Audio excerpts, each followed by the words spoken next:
Fica calminho, reverente, com toda a atenção possível, para que nada do que for ministrado aqui se perca. Amém? Lucas capítulo 18, versículo 1. Vou ler ali. E contou-lhes também uma parábola sobre o dever de orar sempre e nunca desfalecer, dizendo: havia numa cidade um certo juiz que nem a Deus temia e nem respeitava o homem. Havia também naquela mesma cidade uma certa viúva que ia ter com ele, dizendo: faze-me justiça contra o meu adversário. E por algum tempo não quis atendê-la, mas depois disse consigo: ainda que eu não temo a Deus e nem respeito os homens, todavia, como esta viúva me molesta, hei de fazer-lhe justiça, para que enfim não volte e me importune muito. 6. E disse o Senhor: ouvi o que diz o injusto juiz.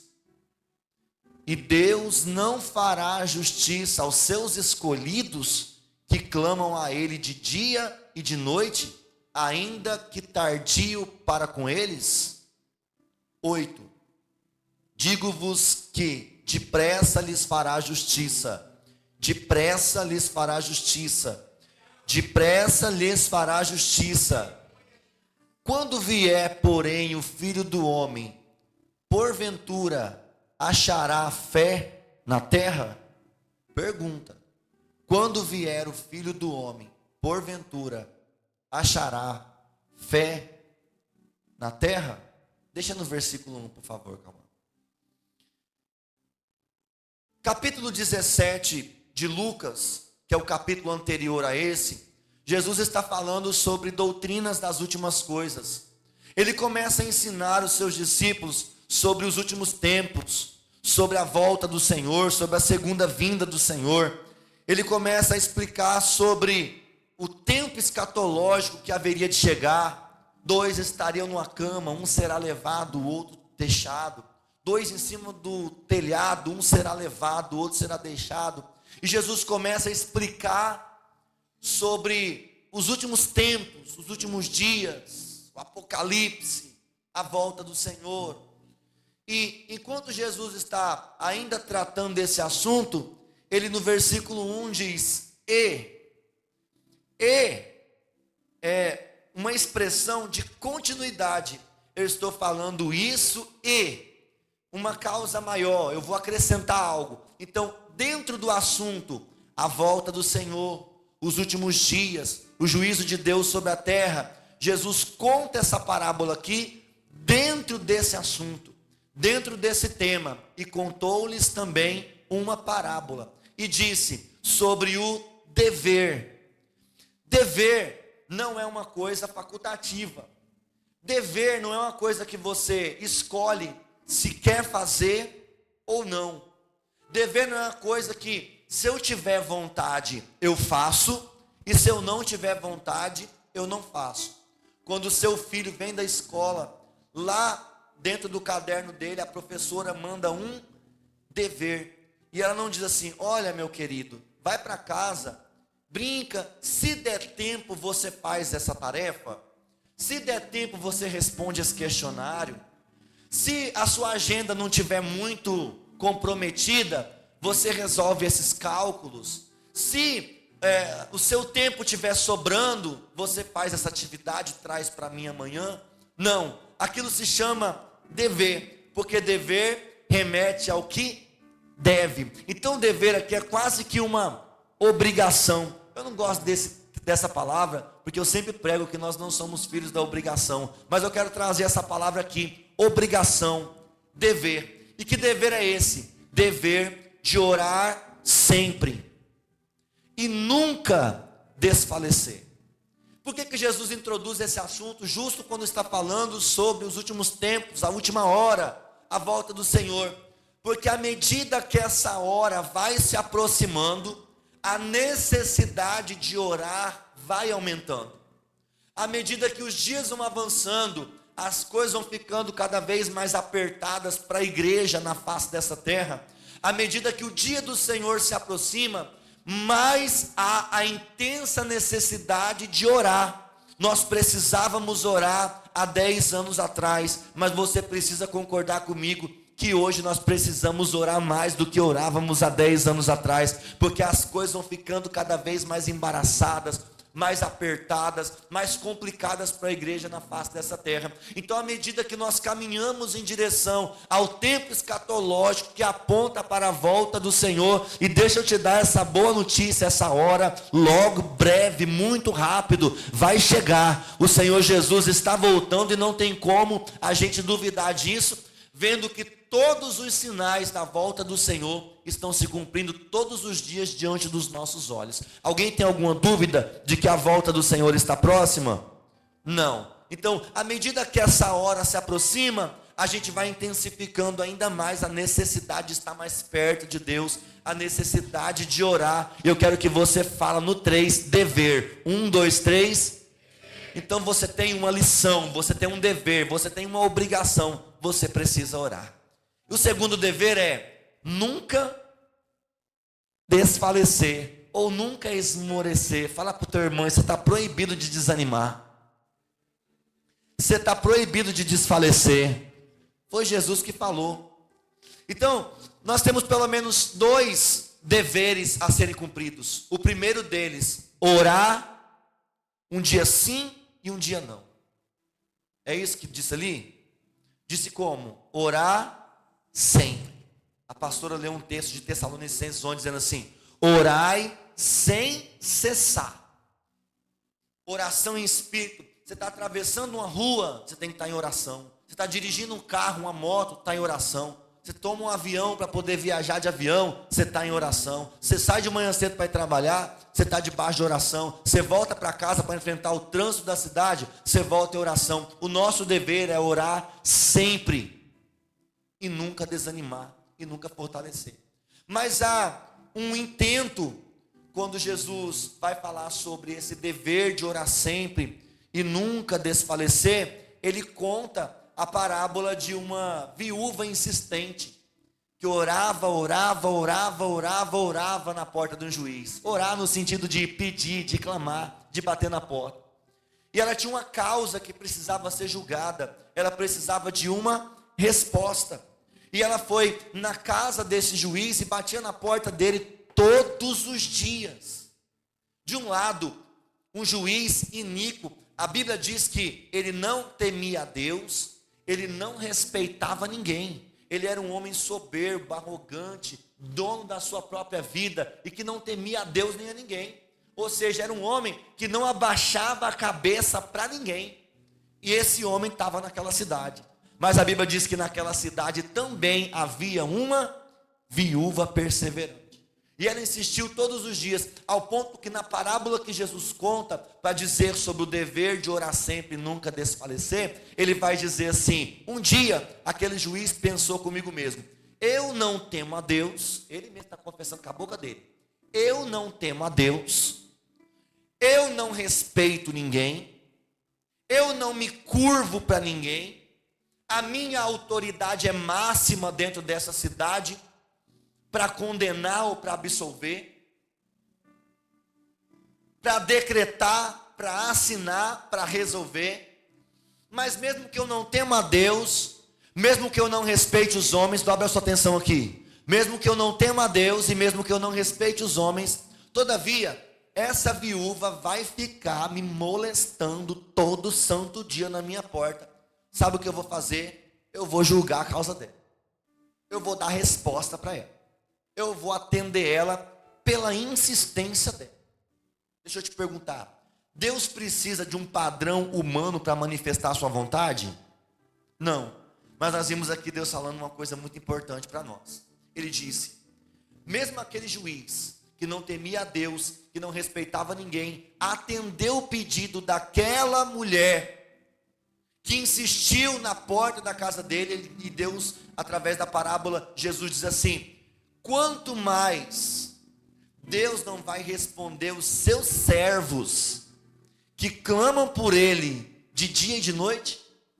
Então Jesus pegou o pior padrão de resposta dada, a pessoa que não tinha nenhum interesse em responder, a pessoa que não tinha nenhuma obrigação de dar uma resposta para aquela mulher, aquele homem que era nivelado por baixo, o pior para dar resposta, o pior para decidir, o pior para resolver a causa dela, Deus nivela por baixo, fala bem assim: se esse homem que não teme a Deus, que não se curva para ninguém, que não baixa a cabeça para ninguém, que não respeita a ninguém, a Deus nem a ninguém, ele não titubeou em responder àquela mulher que estava batendo na porta dele, quanto mais Deus, que é o nosso Pai Celestial, não vai responder, não vai dar vitória, não vai julgar a causa, não vai atender a oração dos seus servos que clamam por Ele de dia e de noite. Essa parábola é sobre o dever de orar sempre e nunca desfalecer. Mas essa parábola também traz uma demonstração para nós da intencionalidade do nosso Deus em responder àqueles que clamam pelo seu nome. Essa parábola denuncia a intenção que o nosso Deus tem de nos responder. E eu quero que você se alegre nessa noite, porque eu estou dizendo aqui que o nosso Deus é um Deus que responde.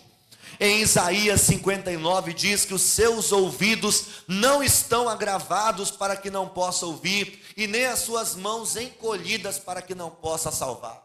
Em Jeremias 33:3 ele diz: clama a mim e eu te responderei e te anunciarei coisas grandes e ocultas que ainda não conheces.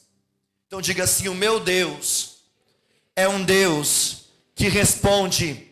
Diga assim: Deus tem intenção de responder as minhas orações. Agora começa a história.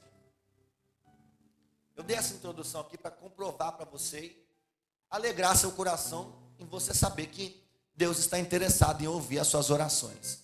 Eu tenho causas que eu tenho colocado diante de Deus em oração na minha vida. Algumas delas Deus já me respondeu.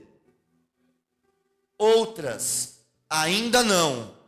Mas eu estou esperando confiadamente que Ele vai fazer, porque a palavra dEle me mostra que Ele tem intenção de atender aquele que ora. Só que eu quero conversar com você nessa noite sobre 4 inimigos da resposta de Deus às nossas orações. Eu não vou dizer que são 4 inimigos da oração, porque mesmo com esses 4 inimigos agindo constantemente para nos impedir, mesmo assim a gente continua orando. Mesmo com impedimentos, a gente continua clamando, porque a viuvinha não descansa de pedir todo dia. E algumas vezes ela até acha que se insistir mais, ela vai ser respondida por causa da importunação. Não que Deus seja assim. Mas vamos entender então quais são os inimigos da resposta de Deus para as nossas orações. E para isso, eu quero compartilhar um texto com vocês que está em Marcos capítulo 11, versículo 22 ao 24. E o Cauã vai me ajudar nos textos ali. Eu vou ler bastante versículos hoje, irmãos.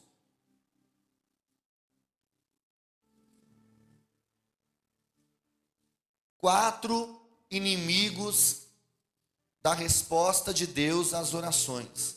Você vai aprender hoje, talvez porque algumas coisas que você tem colocado diante de Deus em oração não aconteceu ainda na sua vida. E uma coisa eu te afirmo, você vai sair daqui com uma senha poderosa nessa noite. Eu vou falar de novo porque foi pouco glória para muita palavra. Eu vou profetizar para você nessa noite que você vai sair daqui com uma senha poderosa para acessar a resposta de Deus para aquilo que você tem orado todos os dias. Você tem orado todos os dias, né? Só para constar. Meu Deus. Que perigo de eu fazer essa proposta aqui agora. A Bíblia disse que os servos que clamam de dia e de noite, você tem orado todos os dias, né? Marcos capítulo 11, versículo 22. Que medo. Observou-lhe Jesus: tende fé em Deus.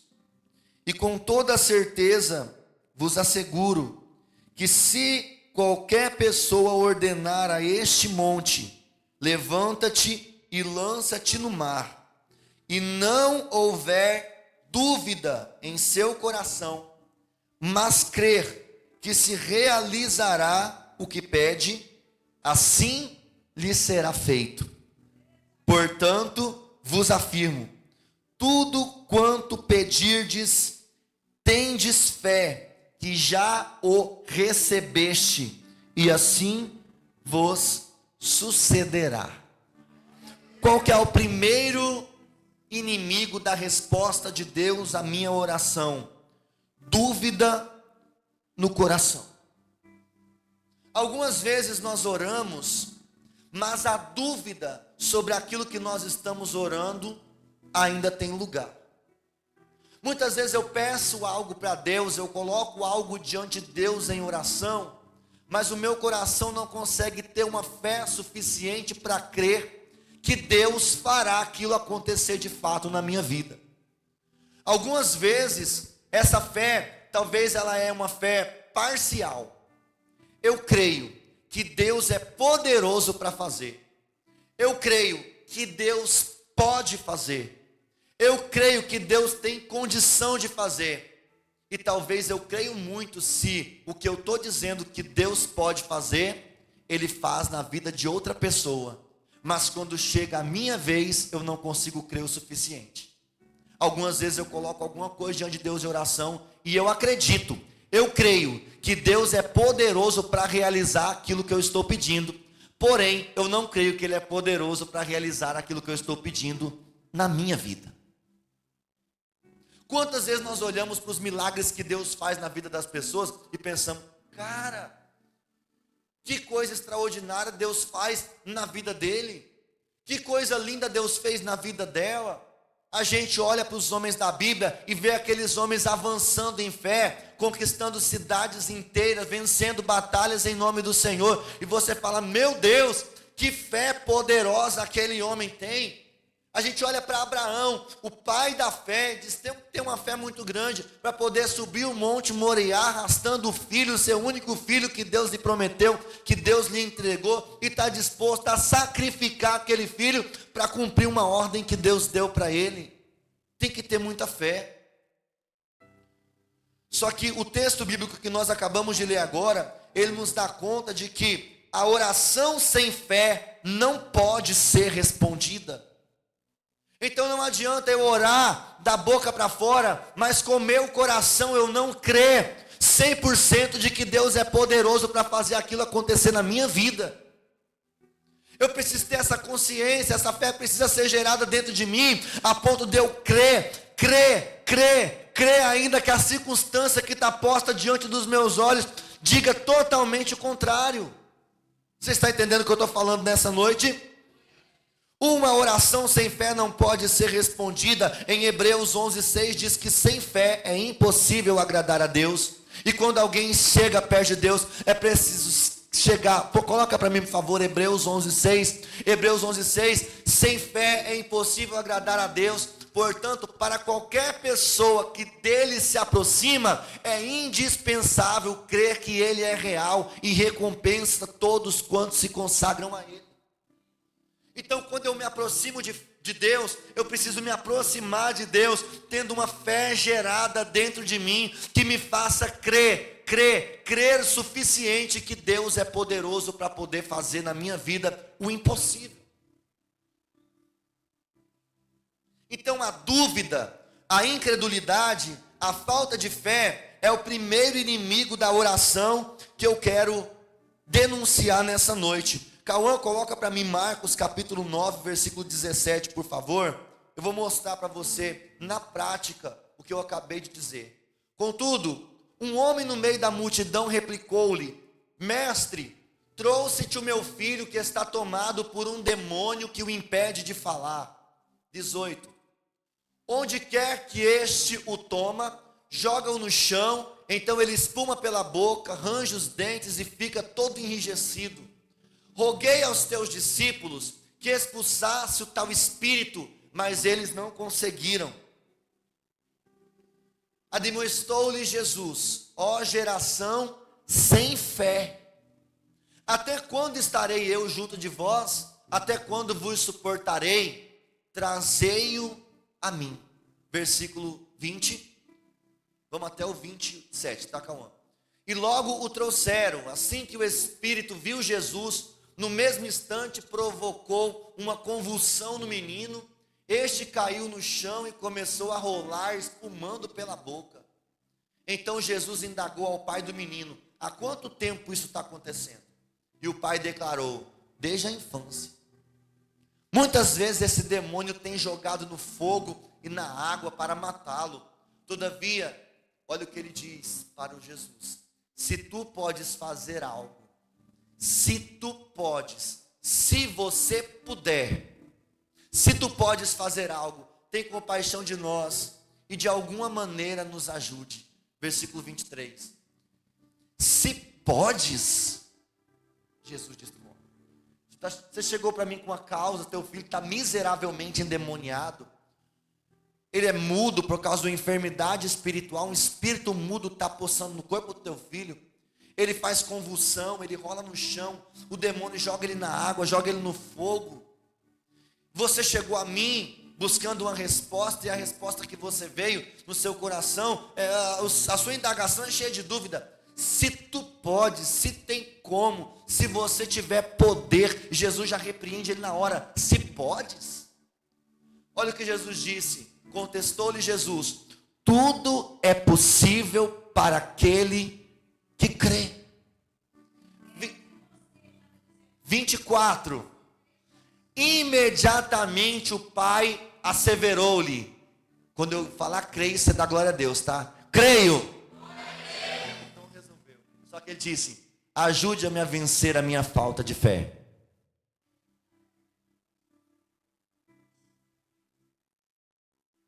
Creio, eu creio. Eu creio que tu podes, mas eu não creio que tu podes fazer na minha vida. Eu creio num depósito X de fé, eu creio um tanto, mas eu não creio o suficiente. Você consegue entender isso? O meu nível de fé ainda não chegou nesse tanque de combustível, ele ainda está na reserva. E para alcançar esse tipo de milagre, eu preciso de um tanque cheio. Eu creio, mas me ajuda a vencer a minha falta de fé. Em outras versões, me ajuda na minha incredulidade. Em outras versões, aumenta a minha fé. Versículo 25. Percebendo que o povo estava se ajuntando, repreendeu o espírito, determinando: espírito mudo e surdo, eu te ordeno, deixa este jovem e jamais o tomes novamente. 26. Então o demônio berrou, agitou o jovem violentamente e o abandonou. O menino ficou desfalecido, a ponto de todos afirmarem: morreu. 27.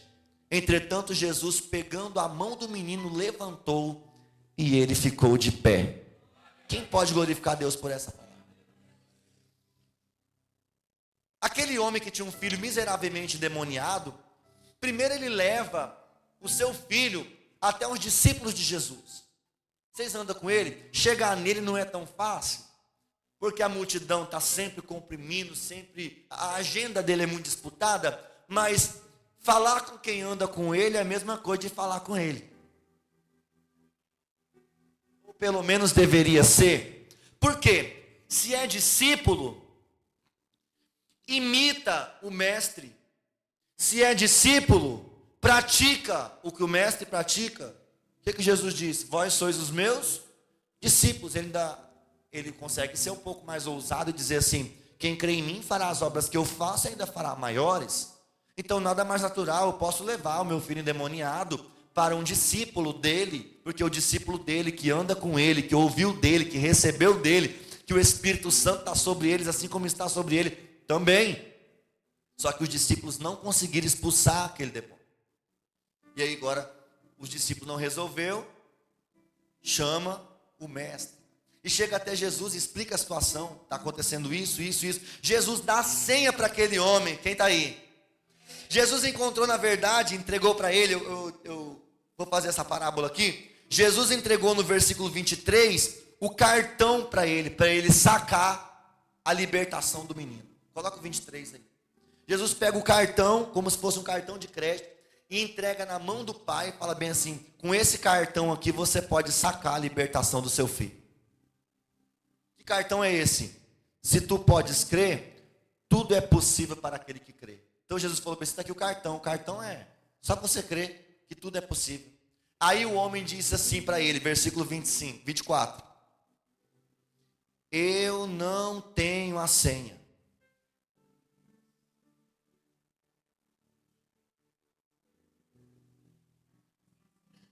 Cartão sem senha, você tentar 3 vezes, bloqueia. E tem cliente que está bloqueado, porque está passando o cartão todo dia, orando, mas não aconteceu nada até agora. Por quê? Porque você tem um cartão, mas não tem a senha. Você sabe que Deus pode fazer, mas você não tem a fé suficiente para isso acontecer na sua vida. Ajude-me a vencer a minha incredulidade, me dá essa senha, me dá essa fé. A senha para você alcançar a resposta da sua oração é a fé suficiente. Porque a Bíblia diz que se tiver dúvida no seu coração, você não consegue fazer nada. Uma oração feita sem fé não pode ser atendida. Quem está comigo? Se você tiver fé e não duvidar no seu coração, você pode pedir para uma montanha sair de um lugar e se mover em direção ao mar, e vai acontecer. Mas você precisa crer sem duvidar. Tem gente que ora 10 minutos e quando levanta em menos de 3 já perdeu a oração que acabou de fazer. Será?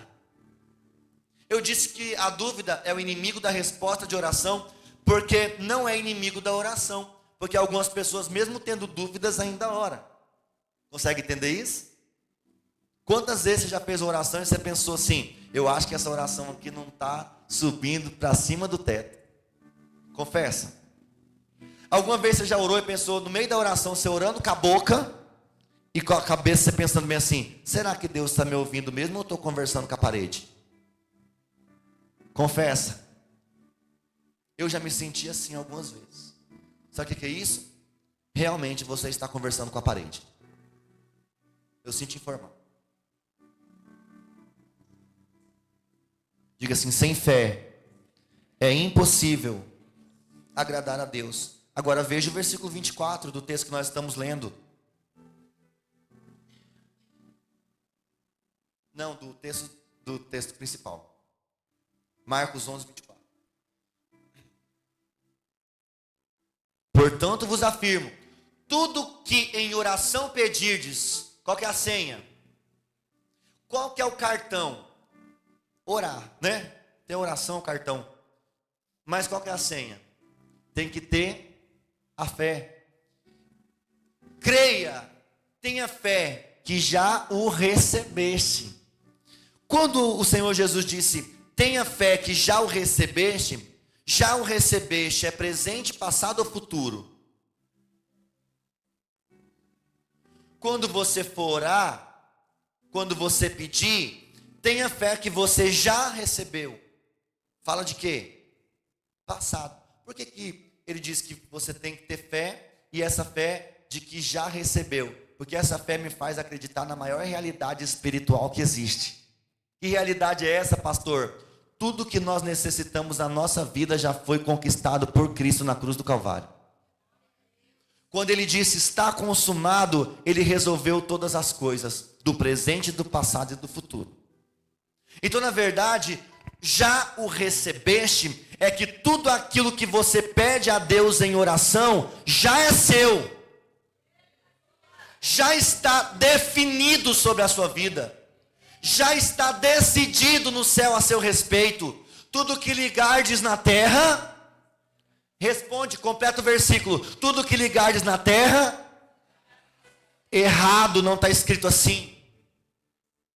Não é tudo que ligardes na terra será, porque será é futuro, é como se a terra mandasse no céu. Eu ligo na terra e depois o céu responde à terra. Não é o céu que responde à terra, é a terra que responde o céu. No versículo está assim: tudo que ligardes na terra terá sido ligado no céu, porque quando você liga na terra, de acordo com o propósito bom, perfeito e agradável de Deus, no céu aquilo já aconteceu e já foi liberado para você.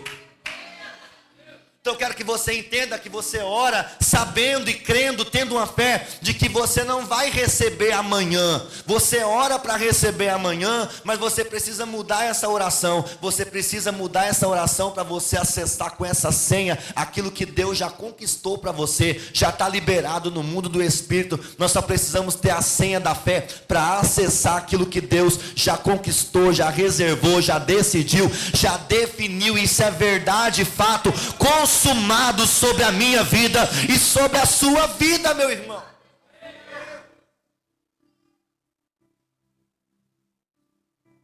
Qual que é a fé?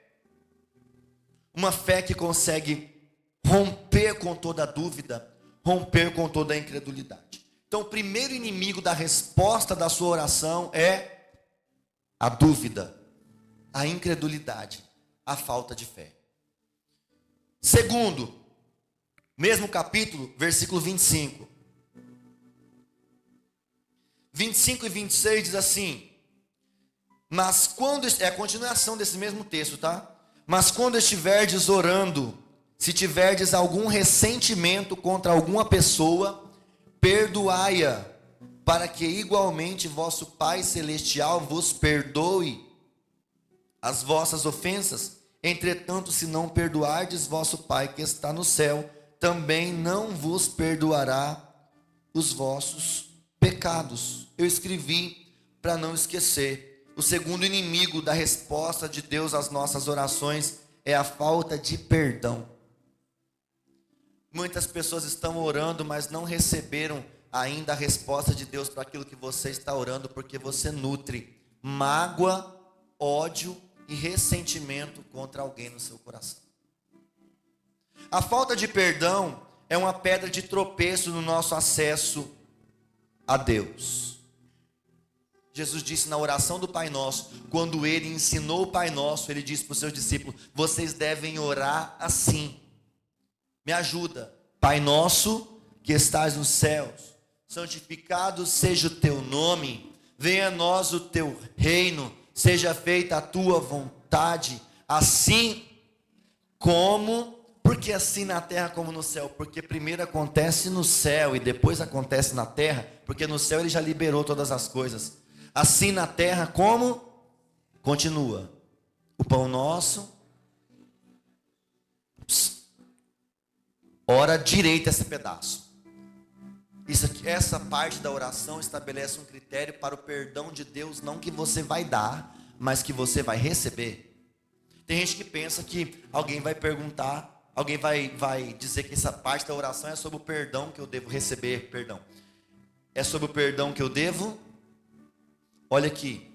Perdoai, continua, as nossas ofensas, assim como nós perdoamos a quem nos tem ofendido.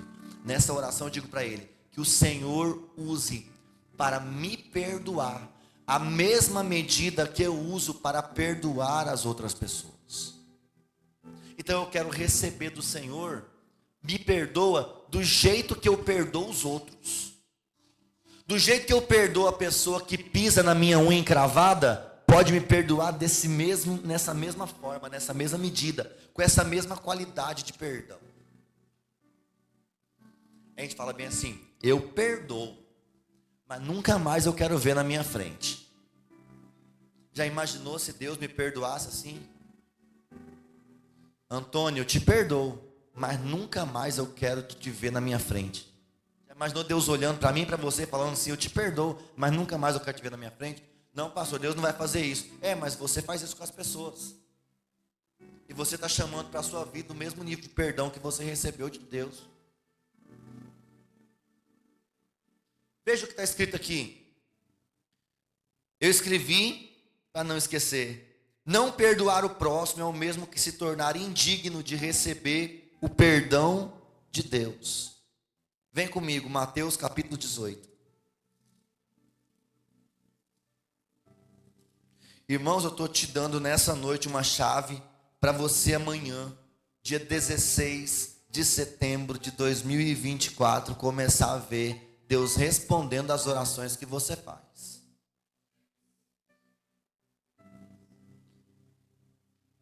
Essa lista aí já está acumulada de coisa que você está pedindo para Deus, mas não aconteceu ainda. Você está recebendo nessa noite instrução.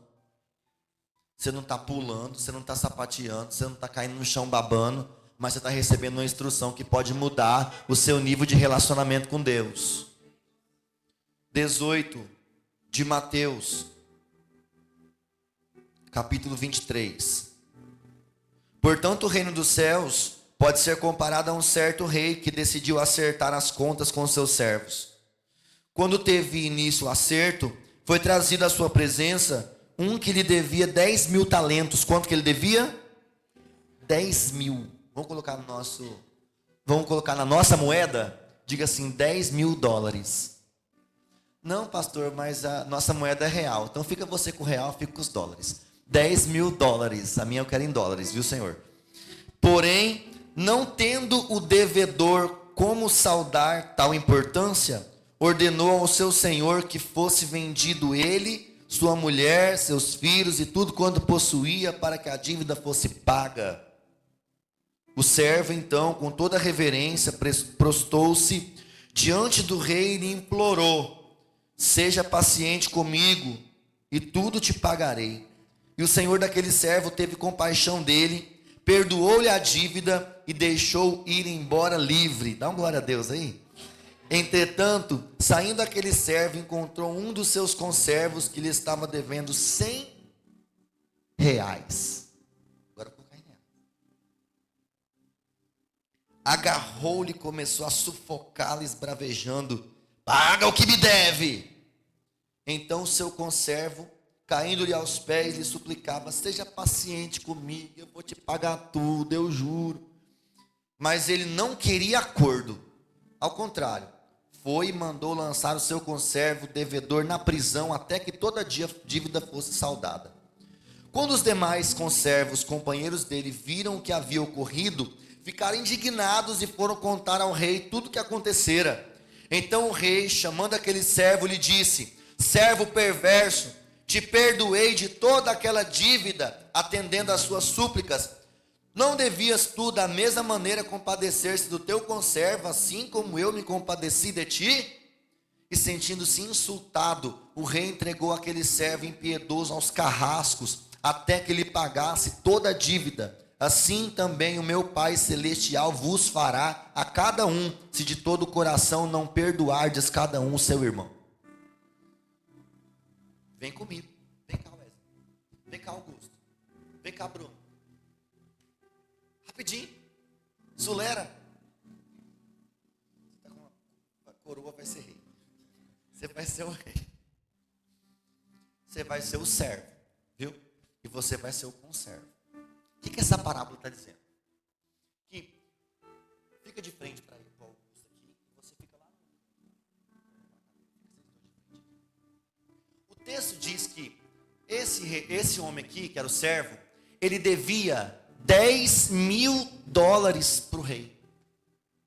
E o rei veio prestar conta. Eu quero meu dinheiro. Me paga. Me paga. E o cara falava: eu não tenho como.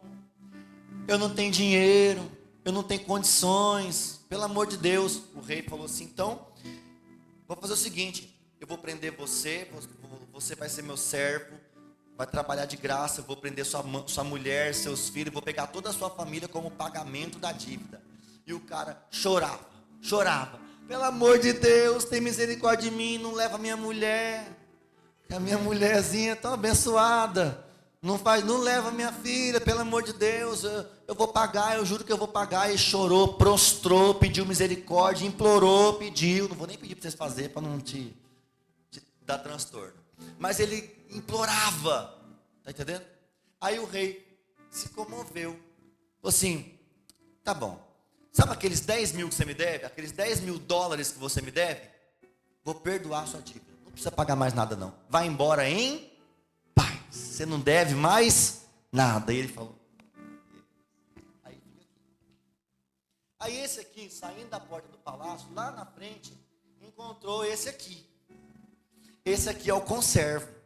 Sabe quanto que esse conservo devia para ele? R$100. Não, não é 10. Ele acabou de receber um perdão de $10.000. E agora ele encontra um conservo que deve para ele só R$100. Não vou pedir para você fazer isso, porque olha o tamanho do Bruno para você.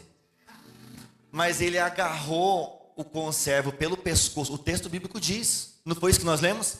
Ele agarrou o cara pelo pescoço, deu um mata-leão nele e falou: me paga o que você me deve. E apertou o cara estava com um palmo de língua para fora, quase morrendo já. Pelo amor de Deus, não me deixa, eu vou te pagar, eu juro, eu não tenho agora, mas mês que vem eu tenho, vou dar um jeito, eu vou catar latinha, vou vender uns fios de cobre que tem lá em casa, eu vou te pagar, eu não quero nem saber. Paga o que você me der. Aí, algumas pessoas assistiram aquela dívida, aquela situação, e falaram assim: mas não é esse cara aí que acabou de receber $10.000 de perdão, e agora ele está brigando com o outro por causa de R$100. Aí chegou lá e falou para o rei: rei, sabe aquele homem que acabou de sair daqui com a dívida de $10.000 perdoada? Ele está lá, o outro está sufocado debaixo do sovaco dele lá por causa de R$100. A Bíblia diz que o rei ficou indignado. Falou para os caras: manda buscar ele. Aí ele foi lá, os caras foram lá, tirou o outro debaixo do braço dele. E ele volta para lá. Quando ele volta para o rei, volta nos versículos anteriores, 34, 33. Então, o rei, chamando aquele conservo, disse: servo perverso, te perdoei $10.000 por causa do seu chororô. 33. Não devias tu da mesma maneira ter misericórdia, se compadecer do teu conservo, assim como eu me compadeci de ti? Próximo. O rei se sentiu insultado e pegou aquele servo e entregou na mão dos atormentadores para apanhar até pagar a dívida. Aí, pode sentar lá, obrigado. Você já deu para entender a dinâmica. Vai no versículo 35, olha aí. Jesus diz: assim também meu Pai Celestial fará a cada um de vocês, se de todo o coração não perdoardes cada um ao seu irmão. Sabe por quê? Porque nós tínhamos uma dívida que ninguém poderia pagar. Jesus foi lá, deu o seu próprio sangue e pagou. E aí o irmão passou por você e não te cumprimentou, você já está com raiva dele. Jesus foi lá e pagou na cruz o preço para perdoar todas as nossas. É uma dívida, irmão, que ninguém conseguiria pagar. Aí você toma birra da cara do irmão, porque você ia passando e ele pisou no seu pé. A gente cria atrito entre pessoas e guarda aquilo como mágoa, ressentimento no coração e vai nutrindo aquilo de tal maneira. E sabe o que é isso? É esquecer do tamanho da misericórdia e do perdão que Deus teve para conosco. É a mesma coisa de pegar o sacrifício de Jesus e cuspir na cruz de Cristo. Porque eu fui perdoado de uma dívida tão grandiosa dos meus pecados que eu nunca conseguiria pegar. Jesus foi lá e pagou. E agora, por uma coisa desse tamanzinho, eu estou nutrindo ódio, raiva, ressentimento, eu não estou conseguindo olhar na cara do fulano. É isso, é aquilo. E a pessoa começa a se manchar. E sabe o que acontece com essa pessoa? O texto diz que ela será entregue na mão dos atormentadores. Por quê? Porque não vai receber o perdão de Deus. Porque a medida do perdão que ela vai receber de Deus é a mesma medida que ela perdoou o outro. Ela não perdoou o outro, então ela também não vai ser perdoada. Isso é tão grave, tão sério, que tem crente, irmão. Olha aqui para mim, dá um glória a Deus aí para provar que você está vivo. Tem crente perdendo a batalha por causa de um ressentimento, por causa de uma mágoa, por causa de uma falta de perdão. Então eu quero que você entenda que o segundo inimigo da resposta de Deus nas suas orações é a falta de perdão. Porque a falta de perdão, ela te afasta do acesso a Deus. Posso ouvir um amém aí? Qual que é a primeira motivação? Qual que é o primeiro inimigo da resposta de Deus à sua oração? Dúvida no coração. Qual que é o segundo? Talvez você começar a refletir sobre isso, você vai perceber porque que tem coisa que você pede para Deus e você não recebe. Quem está aí? Terceiro, Tiago capítulo 4, versículo 1 ao 3. Tiago capítulo 4.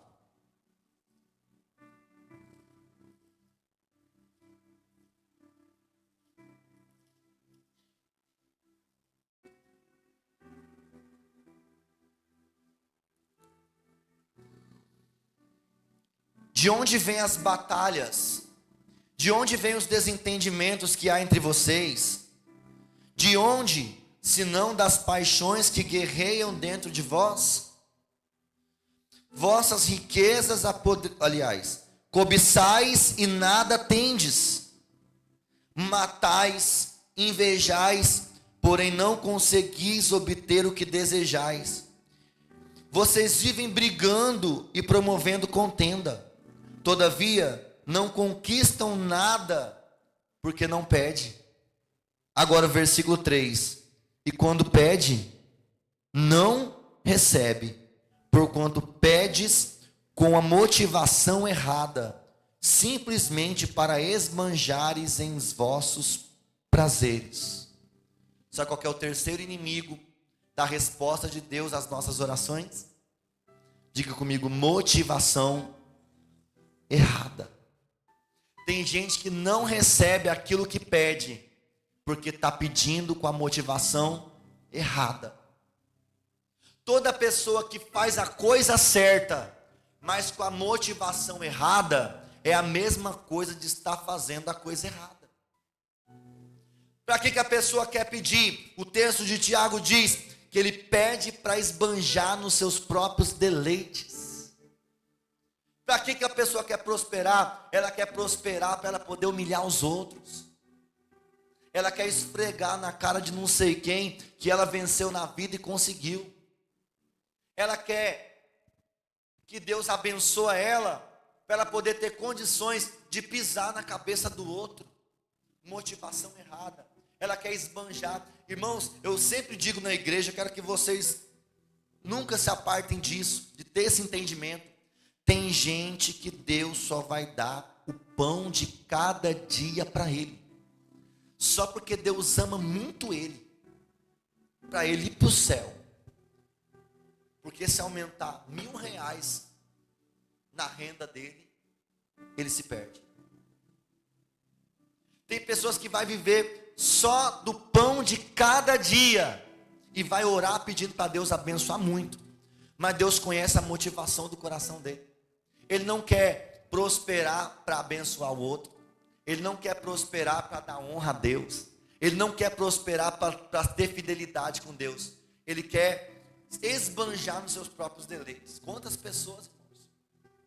Quantas pessoas repetem isso nos nossos dias?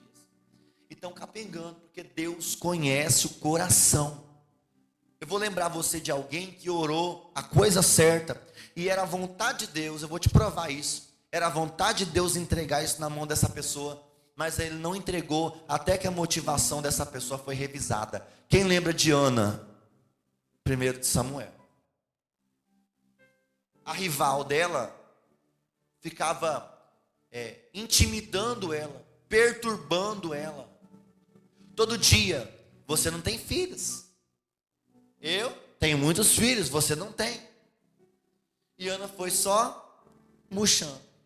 Todo ano eles subiam ao lugar de culto para poder adorar a Deus, para servir a Deus. Todo ano Ana pedia a Deus: eu quero um filho. Eu quero um filho porque a minha rival está me humilhando. Eu quero um filho porque a Penina tem muitos filhos. Eu quero um filho porque ela está todo dia pisando no meu calo, jogando na minha cara que o Senhor não me fez gerar. Eu quero um filho. E todo ano ela pedia. Ela orava. Orar é certo ou errado? É certo. Ela estava com o cartão. Está certo ou errado? certa, ela está fazendo a coisa certa. Deixa eu te perguntar, o que Ana está pedindo é da vontade de Deus, sim ou não? Sim. Deus também quer dar um filho para ela. Deus quer levantar Samuel como profeta naquela nação. Então o que ela pede está de acordo com a vontade de Deus. O que ela pede com muita fé. O que ela pede a Deus do jeito certo. Só que tem uma coisa, a motivação errada. Ela pediu, eu quero um filho. Imagina ela falando assim, na hora que eu parir, eu vou pegar essa criança e vou esfregar na cara dessa. Eu vou fazer ela vir limpar o cocô dessa criança aqui. Vou passar na cara dela, para ela poder aprender. Eu estou só conjecturando, tá, gente? Quando eu conjecturo, eu falo. A motivação dela, ela não queria ter um filho para glorificar a Deus. Ela não queria ter uma alegria de ter um filho. Ela queria acabar com a humilhação que ela estava passando na casa dela. Deus vai responder? Claro que não. Porque ela pediu mal. Até que um dia, ela chega diante do altar do Senhor, e ela começa a chorar. E ela começa a suplicar a Deus, só mexendo os lábios. O sacerdote chega para ela e fala bem assim, 9 horas da manhã, você já está embriagada? Está parecendo uma bêbada, conversando sozinha? Ela falou assim, meu Senhor, eu não estou embriagada, eu não tomei bebida alguma. Eu só estou derramando a minha alma perante o Senhor. Eu estou fazendo um voto com Deus. E sabe qual foi o voto que Ana fez dessa vez? Ela disse assim, quando eu tiver um filho, abre parênteses, é o que eu vou falar agora, não é a Bíblia. Quando eu tiver um filho, abre parênteses, Antônio Reis, eu não vou esfregar meu filho na cara de Penina, fecha parênteses. Eu vou entregar ele ao Senhor. Quando eu tiver um filho, ele vai servir ao Senhor todos os dias da vida dele. Eu vou entregar ele ao Senhor. Ele vai ser motivo de glória a Deus. Aí o Senhor, yes, era isso que eu precisava. Eu já queria te responder. Samuel já era seu. Só que eu não te entreguei Samuel naquela hora. Sabe por quê? Porque a sua motivação era errada. Mas agora que você fez uma revisão na sua motivação, o que você está pedindo agora é para a glória de Deus. Não é para provar nada para ninguém, para mostrar nada para ninguém, para esfregar nada na cara de ninguém. Agora eu te respondo. O sacerdote olhou para ela e falou bem assim, vá em paz, que o Deus dos céus lhe conceda a sua petição. Sabe o que aconteceu com Ana? Ela saiu daquele dia de lá grávida. Não, pastor, você está contando heresia aí. Ela precisou se relacionar com o marido dela. Quantos anos ela se relacionava com o marido dela? Muitos. Por que ela não engravidou? Você consegue entender? Que a motivação certa, com o coração cheio de fé e um propósito de honrar a Deus, junto com a vontade de Deus de fazer acontecer, porque Ana queria um filho e Deus queria um profeta. Então a vontade de Ana casou com a vontade de Deus. Então o negócio, quando está alinhado céu e terra, meu irmão, não tem como dar errado. Você quer ter a sua oração respondida? Só quem quer, diga amém. Começa a revisar as suas motivações. Você quer ficar rico? Quero, pastor, também quero. Para que você quer ficar rico? Você quer ser abençoado? Quero. Para que você quer ser abençoado? Deus vai fazer essa pergunta para você. E à medida da resposta que você der para Ele, vai definir se você vai receber das mãos de Deus ou não isso que você pede. Depende da resposta. A sua resposta fala. E essa resposta está dizendo o quê? Você quer ser abençoado? Só quem quer. Para que você quer ser abençoado? Deus te abençoa, você não tem coragem nem de contar o testemunho para os irmãos? Para que você quer ser abençoado? A bênção que você vai receber vai dar glória a Deus. Vai fazer muitas pessoas abrir a boca para celebrar. E os invejosos. Não importa. Se o que eu estou pedindo, a resposta dessa oração glorifica a Deus, já aconteceu. A senha já está na tua mão. É só você acessar no nome de Jesus. Algumas pessoas não vão ter suas orações respondidas, porque a resposta da sua oração seria a sua própria destruição. Vou falar de novo. Pra você não fazer cara de paisagem. Algumas pessoas não vão ter suas orações respondidas, porque a resposta da sua oração seria a sua própria destruição.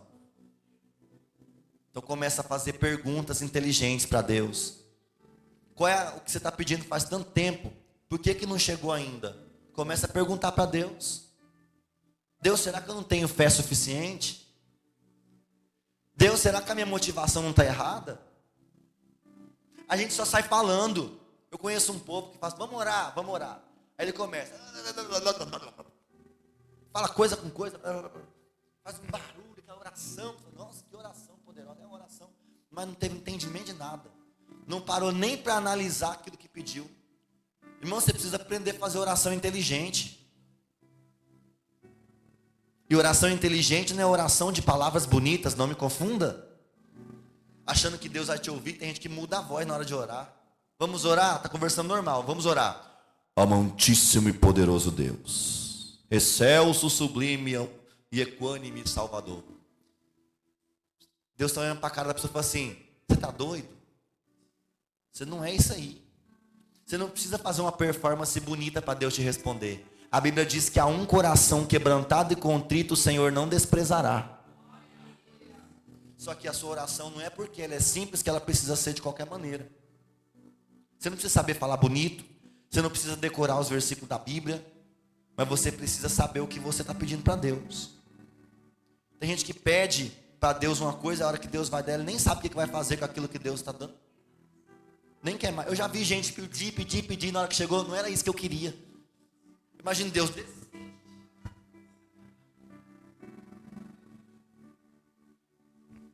Cada dia está com uma coisa na cabeça, irmão. A gente tem que aprender a ter propósito firme. Saber o que você quer. Tem gente que não teve a doce, linda e meiga, maravilhosa experiência de orar a Deus 10 anos por uma coisa. Não, pastor, Deus o livre, 10 anos. Vai, irmão. Vai. Você nunca teve experiência de orar por uma coisa 10 anos? Não, pastor, eu oro agora, eu quero que Deus responda amanhã. Só porque você quer.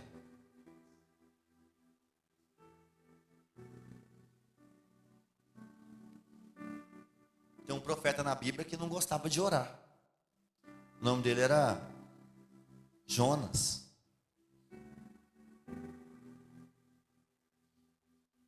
Na primeira oração que Jonas fez, sabe onde que ele estava?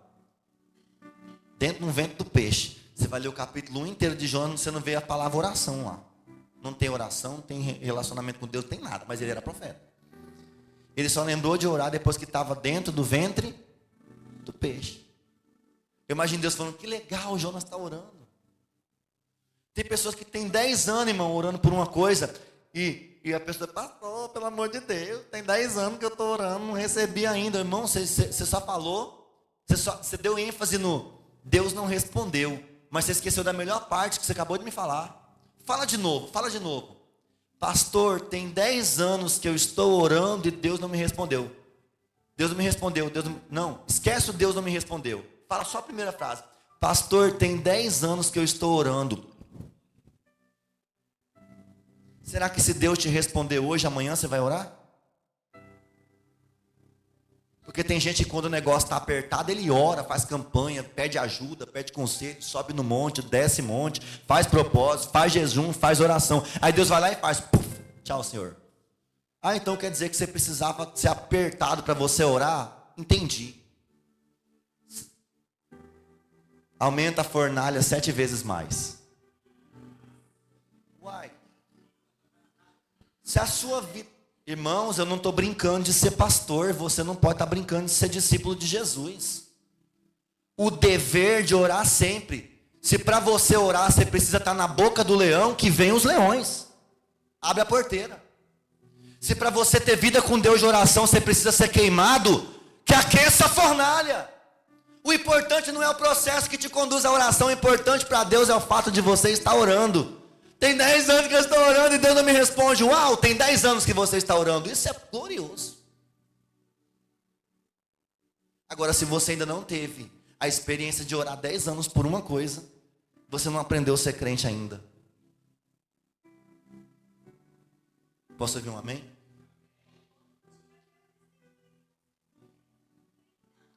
30 anos orando por uma coisa. Irmão, isso é lindo. Isso é glorioso. Um testemunho desse abala o céu e a terra. Orar sempre e nunca esmorecer. Agora você ora, tem 3 dias que você está orando. Você já está achando que Deus está demorando demais para fazer? Eu não sei, não. A pessoa está com 3. Já pensou, cara? O cara está 3 meses orando por uma coisa, Deus não fez, ele já está revoltado com Deus.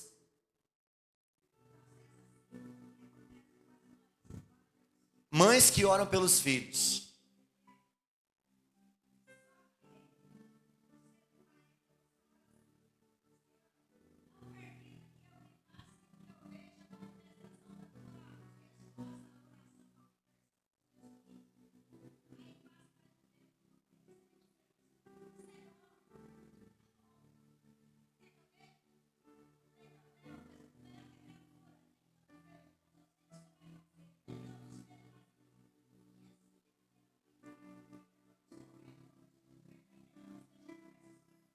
Vai. Eu acho linda a pessoa com a fé viva, que ela tá vendo o marido caído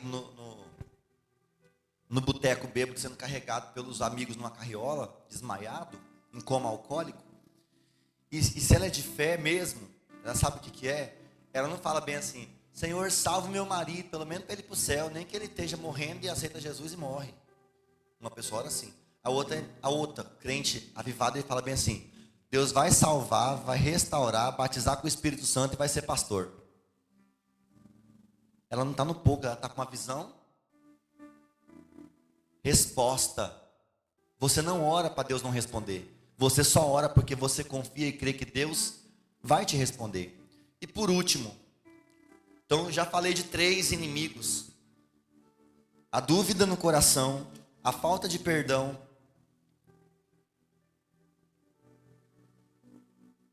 a motivação errada.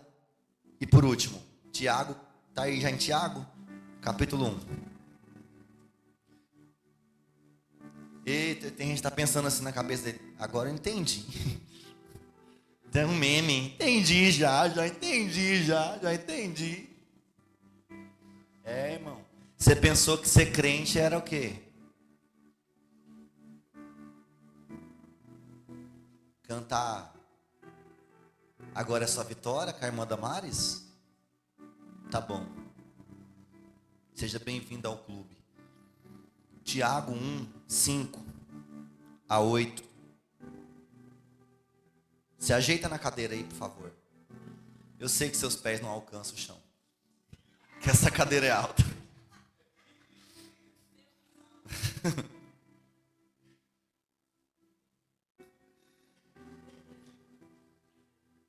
Se algum de vós tem falta de sabedoria, rogue a Deus, que a todos concede liberalmente com grande alegria. Todavia, tem que passar a senha, né? Não adianta passar cartão sem senha. Tenha fé. Todavia, peça com fé. Sem qualquer sombra de... Olha aí, irmão. Está no segredo, irmão. Pois quem crê com reserva ou crê pouco, não crê o suficiente, é semelhante à onda do mar agitada e levada pelos ventos. Olha o 7 que tapa na cara. Não imagine essa pessoa que assim receberá alguma coisa do Senhor. Se você ora, mas não tem fé, duvida, tem uma crença mais ou menos, não pense você que você vai receber alguma coisa do Senhor. Não pense. Sabe por que você não vai receber? Versículo 8. Aqui está a chave do quarto inimigo da resposta da oração. Pois é vacilante e inconstante em todos os seus caminhos. Sabe por que tem gente que não recebe a resposta de Deus? Porque é inconstante. Diga assim: o inconstante não receberá coisa alguma do Senhor. Não sou eu que estou falando, é a palavra de Deus. Eu poderia vir aqui e começar a profetizar chave de carro, chave de casa, chave de apartamento, emprego, dinheiro na sua conta. Mas eu não sou doido, irmão. A Bíblia diz que o inconstante, não pense ele, que ele receberá de Deus alguma coisa.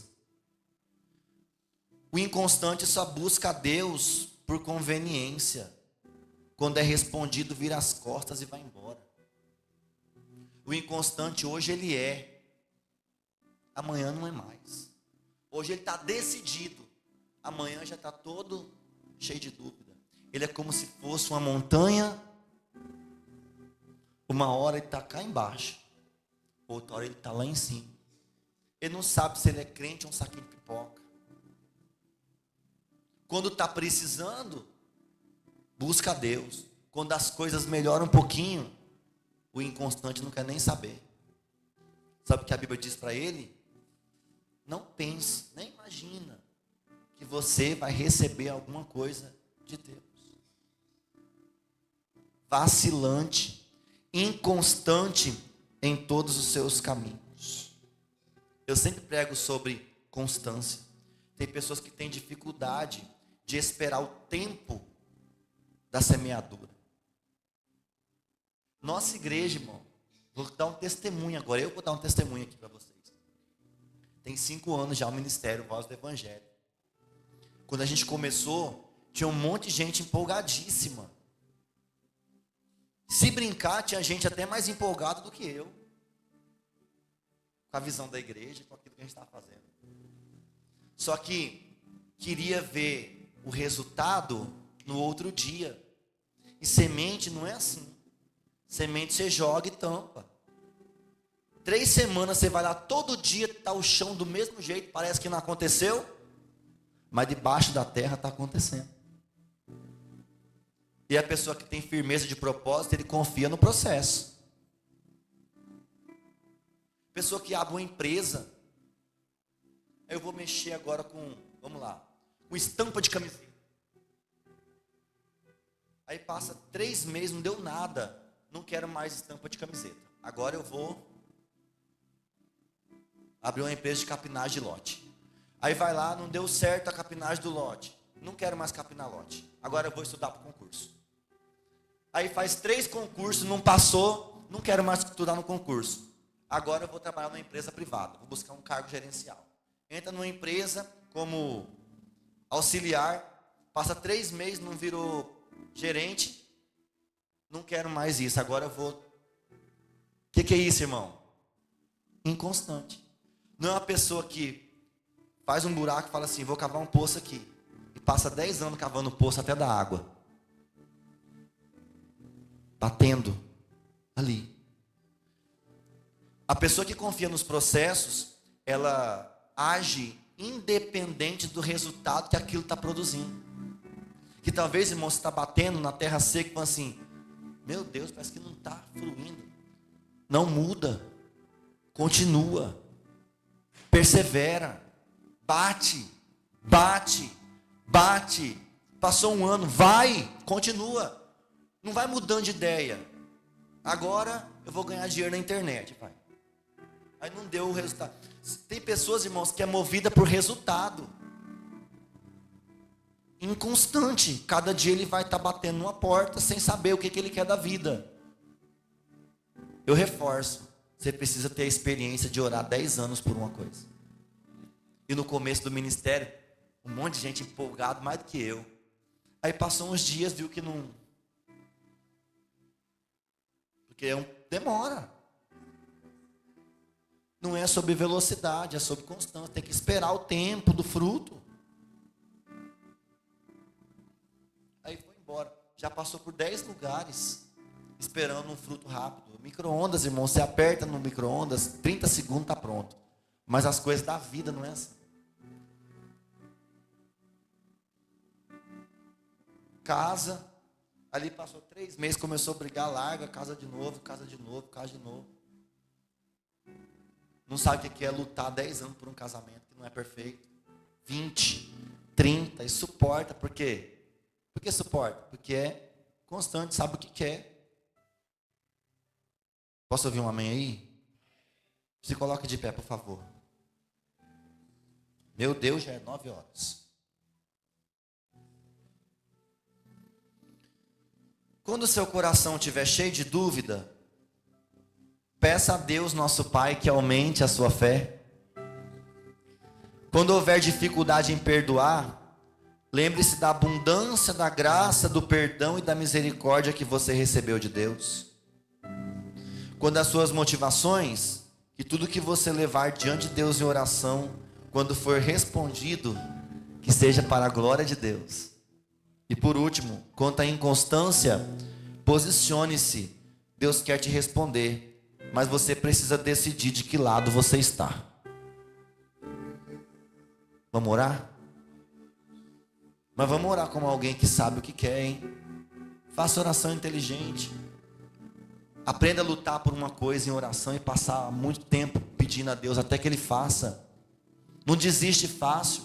Contou-lhe Jesus uma parábola sobre o dever de orar e nunca desfalecer. Todo dia, todo dia, todo dia, todo dia, todo dia, persistir em pedir, persistir em bater e abrir-se-vos-á. Senhor, aqui estamos diante da Tua presença. Foi denunciado aqui pela Tua palavra todos os inimigos da resposta às nossas orações. Quantas vezes nós somos impedidos de receber do Senhor aquilo que nós buscamos por causa da inconstância do nosso coração, por causa das nossas motivações que são equivocadas, por causa da incredulidade, da falta de fé. Nós estávamos mirando em resultados como deveríamos confiar no propósito que o Senhor tem.